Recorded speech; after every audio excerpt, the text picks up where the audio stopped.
When we hear the name Neil Diamond, most of us automatically think of Sweet Caroline, and for good reason. It's a fine song, in my opinion, deserving of its popularity. However, if you were born after, say, 1980, since Neil's prime was in the late 60s into the 70s, chances are you and other younger people really don't know much else about Neil Diamond. And that's okay, because in this video we're going to take a closer look at Neil Diamond, if nothing else just to have some fun educating ourselves with a small sample size of what he was capable of as an artist. Hang tight.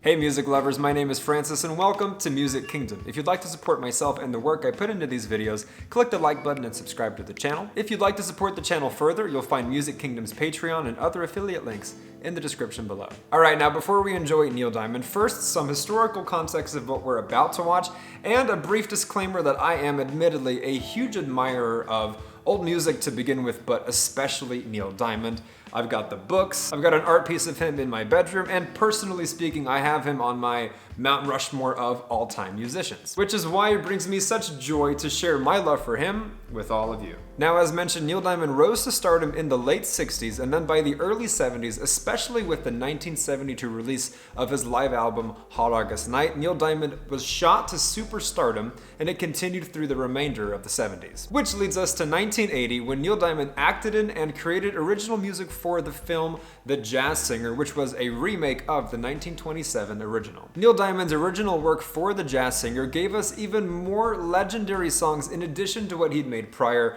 like America, Hello Again, and what we're watching in this video, Love on the Rocks. I acknowledge Love on the Rocks is not necessarily a deep cut by Neil Diamond as opposed to a great introduction to Neil Diamond, so I highly encourage you to explore his albums and fall in love with his work, and hey, at least we're not reviewing Sweet Caroline. As mentioned, this is from a film, so context for the scene we're about to watch, some snobby punk rock dude just recorded Love on the Rocks and butchered it, so Neil's character sits down on the piano immediately after to show how he would do the song, and I believe we're all grateful for it.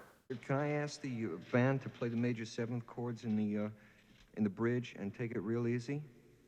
Real easy tempo. 3, 4.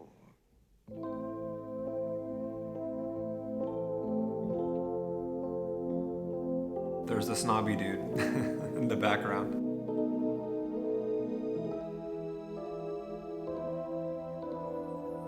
Love on the rocks. Right away, his voice, man. Ain't no surprise. Just pour me a drink and I'll tell you some lies. His vibrato too, it's gorgeous. Got nothing to lose, so you just sing the blues all the time. And as you'll find, one of Neil's biggest talents, if not the biggest talent, was the ability to write lyrics. Gave me your heart, you gave me your soul. Then you left me alone here with nothing to hold. His voice is so unique too. Yesterday's gone, now all I want is a smile. Real strong here, please. Have mercy. First they say they want you, hey, how they really need you.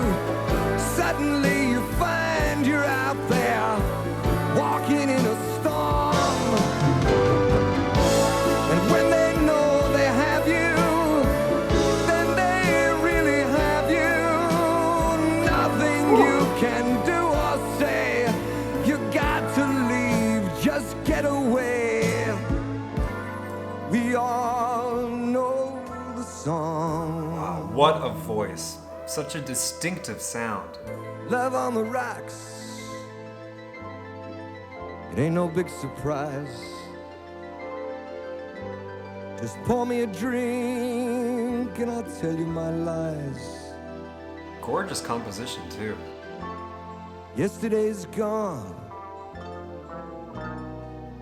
Now all I want is a smile.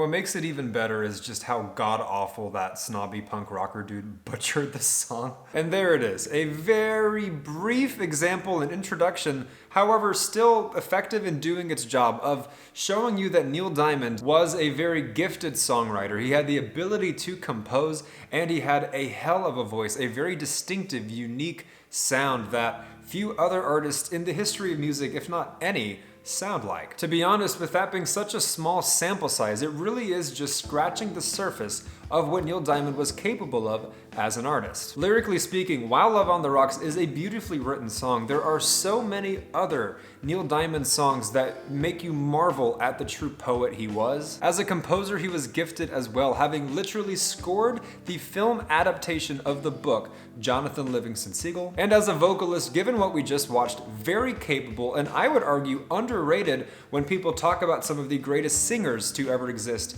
in the history of music. Now, I'd like to acknowledge that Neil Diamond isn't going to be everyone's cup of tea. In my opinion, his work is a bit of an acquired taste, and especially younger generations, myself included, I can't really blame anyone for perhaps not having a taste for this, or perhaps being a little bit bored of it, because we live in an era where music technology has evolved so much that so much music today is so well produced and so intricate and so advanced, to the point where, as backward as it sounds, I think a lot of younger people might be bored watching someone who just relies on their talent, who really doesn't need an extravagant production or a light show or auto-tune or insanely sophisticated beats. You know, someone who's just talented, as that era of music really was centered around. People who were just talented. Yes, there were productions in the 70s and 80s, don't get me wrong, music still had technology back then, but I believe it was more about the raw talent artists had back then, as opposed to now where a lot of it is popularity or how attractive they are or what's catchy and in style. But in my opinion, true talent is timeless and evidently immortal. Now, speaking of catchy, I would like to acknowledge songs like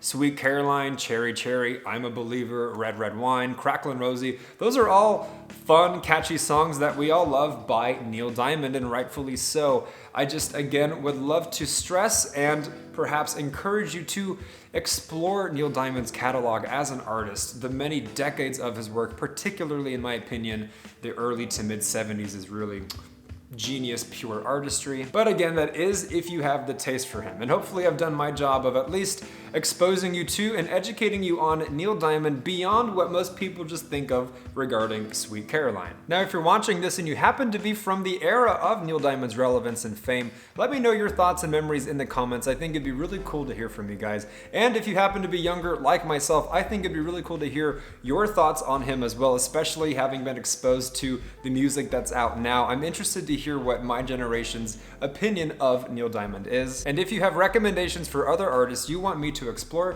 let me know in the comments as well. After all, that is what this channel is all about. As mentioned, if you'd like to support myself and the work I put into these videos, click the like button and subscribe to the channel. If you'd like to support the channel further, you'll find Music Kingdom's Patreon and other affiliate links in the description below. This has been another edition of Music Kingdom. Thank you so much for listening with me, and I look forward to jamming with you in the next one.